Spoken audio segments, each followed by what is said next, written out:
రగులుతున్న ఉస్మానియా, అన్నంలో పురుగులు, హాస్టల్లోకి దుండగులు, రోడ్డెక్కిన విద్యార్థినులు పట్టించుకొని ఓయూ పెద్దలు. ఎందుకు పట్టించుకుంటారు? ఇప్పుడు వాళ్ళకు పదవులు కావాలి, ఇప్పుడు వాళ్ళకు మేధావులు ఎక్కడ పోయారు, ఏడవండుకుర్రు. కోదండరామరెడ్డి దేనికోసం పైరవి చేస్తున్నావు?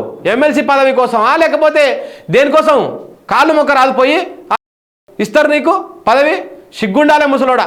గిరవై చూడు రాదు కాడ విద్యార్థులు పురుగులన్నం పెడుతున్నారని పోయి రోడ్డు మీద కూర్చొని ఆడవిల్లలు ధర్నా చేస్తున్నారు. ఆ పాశం యాదగిరి ఏడవనుకున్నాడు, ఆ ఆనంచి వెంకటేశ్వర ఏడవనుకున్నాడు. ఇలా కనపడవు ఇవేవి. ఇప్పుడు అద్భుత జోకాలే మొత్తం. అన్న నీది మస్తు వెయిట్ ఉందే, నీది మస్తు వెయిట్ ఉంది అన్న, నీది మస్తుందే, నీది మస్తుందే, గివే జోకాలే. మీరు అఖనూరు మురళికి ఒక ఉద్యోగం కావాలి ఇప్పుడు అర్జెంటుగా, టీఎస్పీఎస్సీ చైర్మన్ ఇస్తారంట, ఇయ్యాలే, ఇయ్యమనే కోరుకుంటున్నాం మేము కూడా. ఎక్కడ పోయారు మరి పురుగులన్నం పెడుతుంటే? విద్యార్థుల ధర్నాతో ఉస్మానియా దద్దరిల్లుతోంది. ఒక పక్క పురుగులన్నంతో హాస్పిటల్కు పరుగులు, మరో పక్క అర్ధరాత్రి లేడీస్ హాస్టళ్ల వద్దకు వస్తున్న దుండగులు.